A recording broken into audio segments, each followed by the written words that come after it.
Hello friends, welcome to in my YouTube channel. I hope कि आप लोग अच्छे से होंगे। तो आज हम लोग इस वीडियो में क्लास 10th केमिस्ट्री चैप्टर 2 अम्ल भस्म तथा लवण, तो आज हम लोग इसके लघु उत्तरीय प्रश्नों को सॉल्व करने वाले हैं। तो इससे पहले अगर आप लोग हमारे इस चैनल पे नए आए हैं तो प्लीज़ चैनल को सब्सक्राइब कर दीजिएगा और वीडियो को लाइक कर दीजिएगा। तो चलते हैं अब हम लोग इसके प्रश्नों की ओर।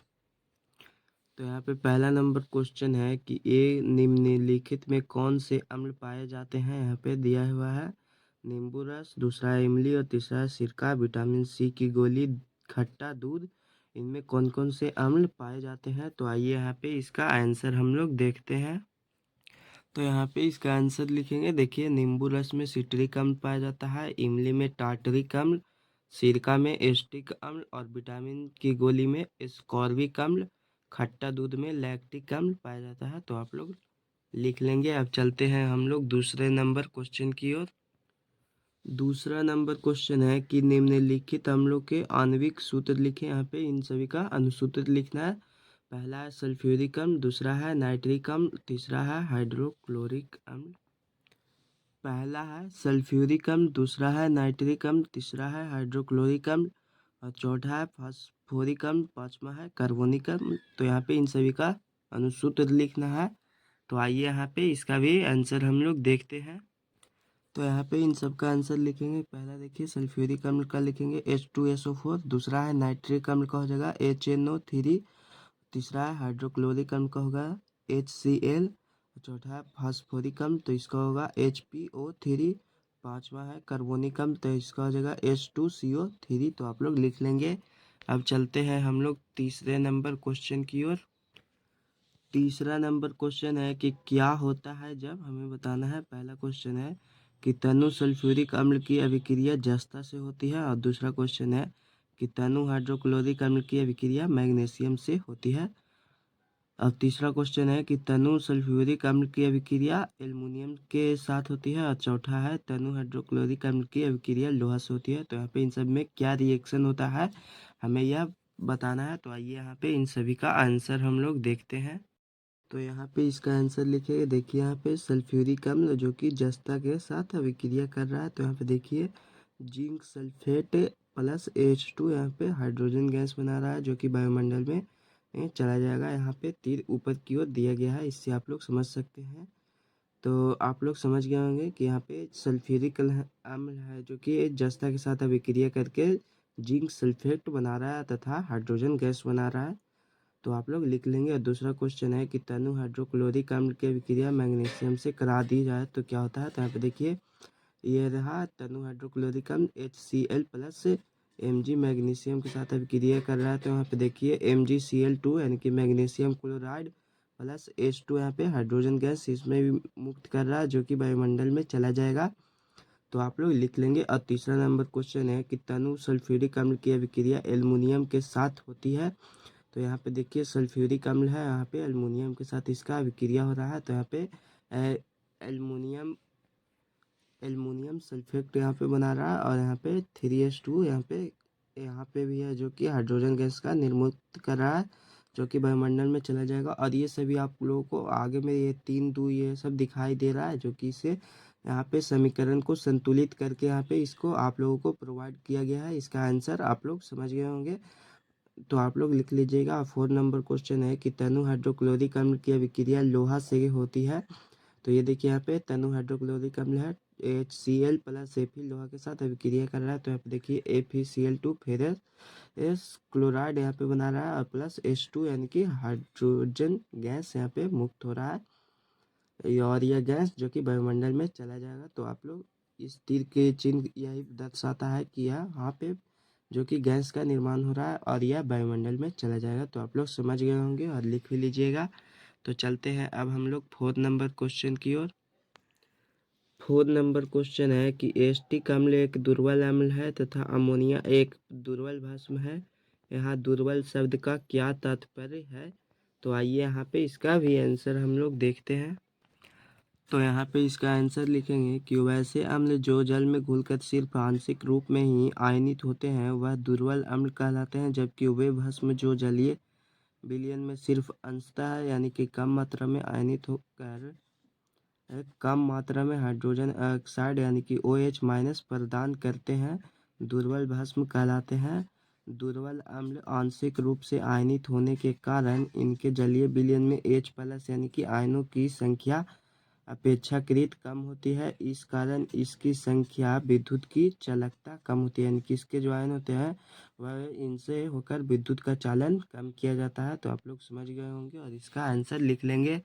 तो चलते हैं अब हम लोग 5 नंबर क्वेश्चन की ओर।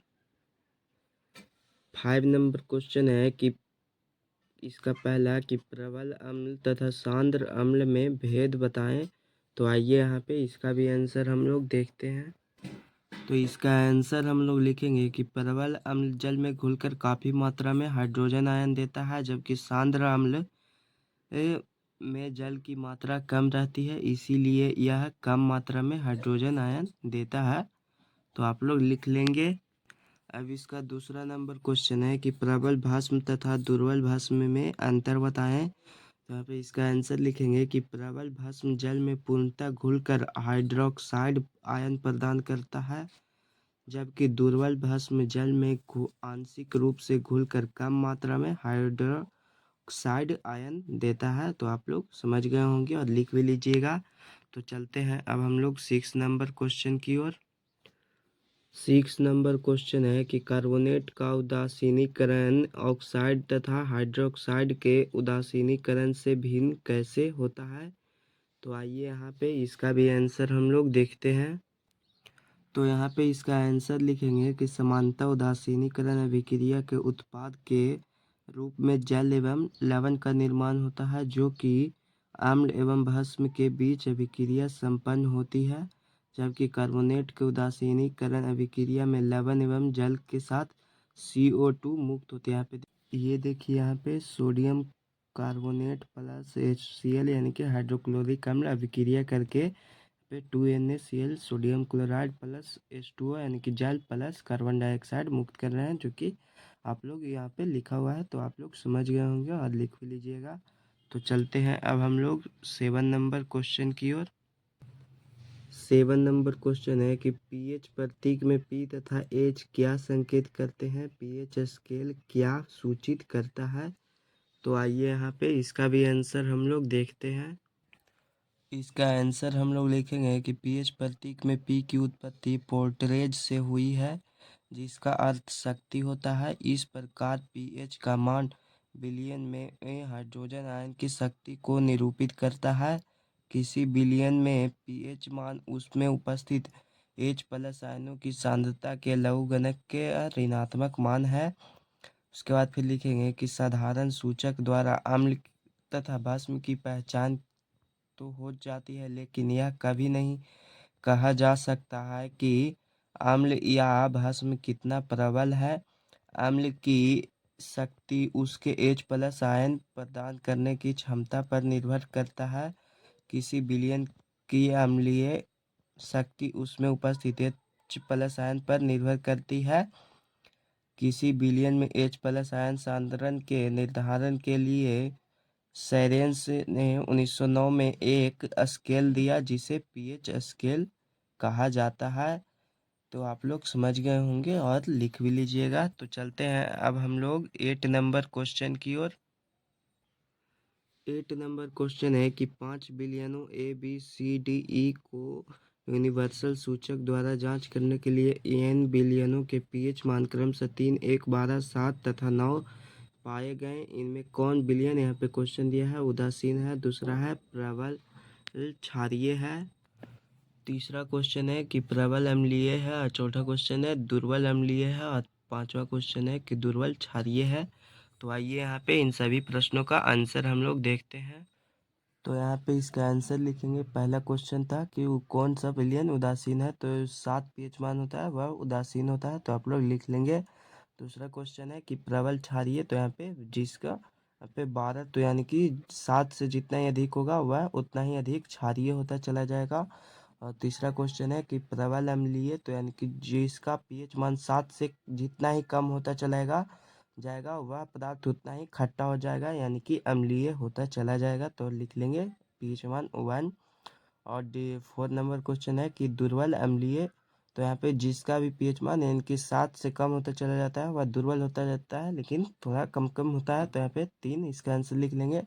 और अगला है कि दुर्बल क्षारीय, तो यानी कि जिसका पीएच मान 7 से अधिक होता चला जाता है वह उतना ही धीरे धीरे वह पदार्थ कड़वा होता चला जाता है, तो इसका आंसर 9 आप लोग लिख लेंगे और समझ भी गए होंगे। तो चलते हैं अब हम लोग 9 नंबर क्वेश्चन की ओर। 9 नंबर क्वेश्चन है कि 3 अम्लीय विलयन XYZ का पीएच मान क्रम से यहाँ पे दिया गया है। एक्स का पीएच मान 0 है और वाई का पीएच मान 3 है तथा जेड का पीएच मान 5 दिया गया है। अब इसमें से पहला क्वेश्चन है कि किस विलयन में हाइड्रोजन आयन सर्वाधिक होगा, और दूसरा क्वेश्चन है कि किस विलयन में हाइड्रोजन आयन सबसे कम होगा, हमें यह बताना है। तो आइए यहाँ पे इसका भी आंसर हम लोग देखते हैं। तो यहाँ पे इसका आंसर लिखेंगे। देखिए यहाँ पे क्वेश्चन है कि किस विलयन में हाइड्रोजन आयन सर्वाधिक होगा, यानी कि एक्स जिसका पीएच मान कितना है 0 है, इसमें सर्वाधिक हाइड्रोजन आयन होगा, इसके कारण इसके विद्युत की चालकता सर्वाधिक होगी इसमें। और दूसरा क्वेश्चन है कि किस विलयन में हाइड्रोजन आयन सबसे कम होगा, तो यहाँ पे जेड इसका आंसर होगा, जिसका पीएच मान देखिए 5 है, इसमें विद्युत की चालकता एक्स की अपेक्षा कम होगा। तो आप लोग समझ गए होंगे और लिख भी लीजिएगा। तो चलते हैं अब हम लोग 10 नंबर क्वेश्चन की ओर। 10 नंबर क्वेश्चन है कि अच्छे फसल के लिए मिट्टी का पीएच मान 5.5 से 7.0 होना चाहिए। किसान मिट्टी में चूना क्यों मिलाता है, समझाएं। तो आइए यहाँ पे इसका भी आंसर हम लोग देखते हैं। तो इसका आंसर लिखेंगे कि अच्छे फसल के लिए मिट्टी का पीएच मान 5.5 से 7.0 होना चाहिए। मिट्टी का पीएच मान 5.5 से कम हो जाने पर उसमें अम्लीयता गुण आ जाता है, जो फसलों के लिए हानिकारक होता है। अतः किसान मिट्टी में चूना मिलाते हैं ताकि उसकी अम्लीयता कम हो जाए और उर्वरक बन जाए, क्योंकि उसकी जो उर्वरा शक्ति होती है वह बढ़ जाए, जिसके कारण फसल अच्छी और अत्यधिक उपज हो। तो आप लोग समझ गए होंगे और लिख भी लीजिएगा। तो चलते हैं अब हम लोग 11 नंबर क्वेश्चन की ओर।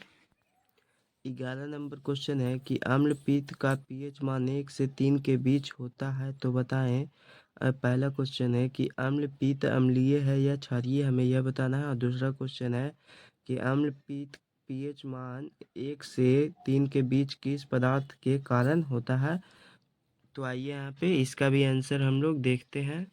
तो पहला क्वेश्चन का आंसर लिखेंगे कि अम्ल पित्त अम्लीय होता है क्षारीय, हमें यह बताना है। तो इसका आंसर लिखेंगे अम्लीय, क्योंकि 7 से कम है इसका पीएच मान, तो यहाँ पे यह अम्लीय हो जाएगा, क्षारीय नहीं होगा।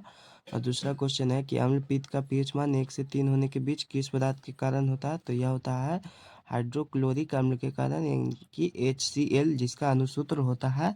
तो आप लोग लिख लेंगे। अब चलते हैं हम लोग 12 नंबर क्वेश्चन की ओर।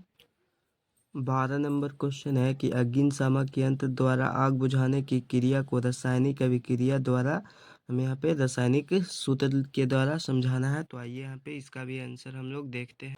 इसका आंसर लिखेंगे कि अग्निशामक यंत्र एक बेलनाकार यंत्र होता है जिसमें NaHCO3 यानी कि सोडियम बाइकार्बोनेट तथा H2SO4 सल्फ्यूरिक अम्ल भर दिया जाता है।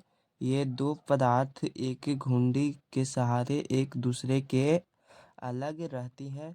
जब कहीं भी आग लगती है तो उसे बुझाने के लिए उस घुंडी को खींच देते हैं, जिससे H2SO4 यानी कि सल्फ्यूरिक अम्ल तथा NaHCO3 सोडियम बाइकार्बोनेट परस्पर संयोग करके CO2 यानी कि कार्बन डाइऑक्साइड गैस बना देता है, जो कि आग का पोषक पदार्थ है। यानी कि जब CO2 होता है तो वहाँ पे आग जल नहीं पाता है। तो आप लोग समझ गए होंगे, लिख लीजिएगा। तो यहाँ पे इसका अनुसूत्र लिखेंगे कि NaHCO3 प्लस H2SO4 की सोडियम बाइकार्बोनेट तथा सल्फ्यूरिक अम्ल अभिक्रिया करके, यहाँ पे देखिए समीकरण में Na2SO4 सोडियम सल्फेट तथा H2H2O यहाँ पे जल प्लस CO2 यानी कि कार्बन डाइऑक्साइड गैस बना रहे हैं, जिससे कि यहाँ पे कार्बन डाइऑक्साइड गैस जब उत्पन्न होता है तो आग जल नहीं पाता है अच्छे से और वह बुझ जाता है। तो आप लोग समझ गए होंगे और लिख भी लीजिएगा। तो चलते हैं अब हम लोग 13 नंबर क्वेश्चन की ओर। 13 नंबर क्वेश्चन है कि उत्फुल्लन से आप क्या समझते हैं। उत्फुल्लन प्रदर्शित करने वाली किसी यौगिक का नाम लिखें। एक अभिक्रिया देकर इसे समझाएं। तो आइए यहाँ पे इसका भी आंसर हम लोग देखते हैं। तो यहाँ पे इसका आंसर लिखेंगे Na2CO3 इंटू 10H2O को हवा में खुला छोड़ देने पर रवाकरण के जल को त्याग कर सोडियम कार्बोनेट मोनोहाइड्रेट का चूर्ण बनना उत्फुल्लन कहलाता है। तो आप लोग लिख लेंगे कि उत्फुल्लन से आप क्या समझते हैं, और उसके बाद फिर उत्फुल्लन प्रदर्शित करने वाले एक यौगिक का नाम लिखना है। तो उसका लिखेंगे यहाँ पे देखिए सोडियम कार्बोनेट लिख लेंगे, और उसके बाद यहाँ पे एक रासायनिक अभिक्रिया देना है। तो यहाँ पे लिखेंगे Na2CO3 इंटू 10H2O प्लस यहाँ पे उष्मा यानी कि इसको गर्म करेंगे। तो यहाँ पे देखिए क्या चीज बन रहा है, Na2CO3 इंटू H2O। तो यहाँ पे बन रहा है, देखिए यहाँ पे उत्फुल्लन का निर्माण हो रहा है। तो आप लोग समझ गए होंगे और लिख भी लीजिएगा। तो चलते हैं अब हम लोग 14 नंबर क्वेश्चन की ओर। 14 नंबर क्वेश्चन है कि किसी विलयन में H प्लस आयन की सांद्रता 10⁻⁵ है, तो pH मान ज्ञात करें और विलयन की प्रकृति बताएं। हमें इसका आंसर देखते हैं। तो यहाँ पे इसका आंसर हम लोग लिखेंगे कि pH बराबर -log ब्रैकेट में इसको क्लोज करके करेंगे H प्लस आयन, तो इक्वल टू लॉग बराबर यहाँ पे इसको बाटा में लाएंगे तो 1/y हो जाएगा। देखिए H प्लस हो जाएगा, और यहाँ पे उसके बाद लिखेंगे कि विलयन में H प्लस आयन की तो 1 गुने 10⁻⁵ होता है। फिर उसके बाद लिखेंगे कि अतः विलयन का pH मान होगा -log H प्लस, तो फिर इसके नीचे आएंगे इक्वल टू -log, तो H का मान यहाँ पे 10⁻⁵ था। तो यहाँ पे चूंकि 10 का मान 1 होता है, यहाँ पे आपको दिया गया है। तो log -1 गुना -5 करेंगे, तो यहाँ पे इन दोनों को माइनस माइनस में प्लस हो जाएगा। तो यहाँ पे इसका आंसर 5 आ जाएगा, और यह 7 से कम है। चूंकि इसका pH मान 7 से कम है, तो इसका जो कि प्रकृति अम्लीय हो जाएगा। तो आप लोग समझ गए होंगे और लिख भी लीजिएगा। तो चलते हैं अब हम लोग इसके अगले नंबर क्वेश्चन की ओर। 15 नंबर क्वेश्चन है कि यौगिकों के संबंध उनके उपयोग से स्थापित करें। जिसमें पहला क्वेश्चन है सोडियम कार्बोनेट, यहाँ पे इन सभी का बताना है। तो आइए यहाँ पे इस सब का आंसर हम लोग देखते हैं। तो इसका आंसर हम लोग लिखेंगे कि सोडियम कार्बोनेट का उपयोग कपड़े साफ करने के लिए होता है।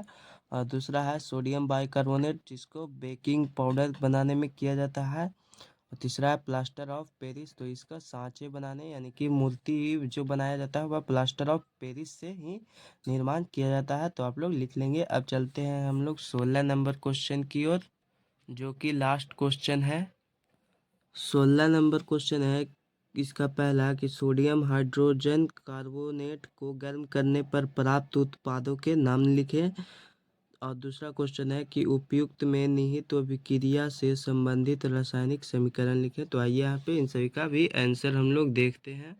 तो यहाँ पे इसका आंसर लिखेंगे कि जब हम लोग सोडियम हाइड्रोजन कार्बोनेट को यहाँ पे गर्म करते हैं, तो देखिए यहाँ पे Na2CO3 सोडियम कार्बोनेट तथा H2O यानी कि जल प्लस CO2 यानी कि कार्बन डाइऑक्साइड गैस की उत्पत्ति होती है। तो आप लोग लिख लेंगे कि जब हम सोडियम हाइड्रोजन कार्बोनेट को गर्म करते हैं, तो सोडियम कार्बोनेट तथा जल तथा कार्बन डाइऑक्साइड गैस का निर्माण होता है। तो आप लोग लिख लेंगे। और इसका दूसरा नंबर क्वेश्चन है कि उपयुक्त में निहित अभिक्रिया से संबंधित रासायनिक समीकरण, तो यहाँ पे इसका समीकरण लिखना था।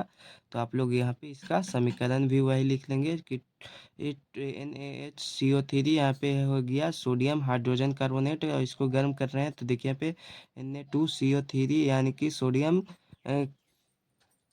बाइकार्बोनेट तथा जल तथा पे कार्बन डाइऑक्साइड गैस की उत्पत्ति हो रही है। तो आप लोग लिख लेंगे। तो अब आप लोगों को इसके दीर्घ उत्तरीय प्रश्नों को सॉल्व आंसर चाहिए तो प्लीज़ चैनल को सब्सक्राइब कर दीजिएगा और वीडियो को लाइक कर दीजिएगा। आप सबका अपना YouTube channel online study classes. धन्यवाद।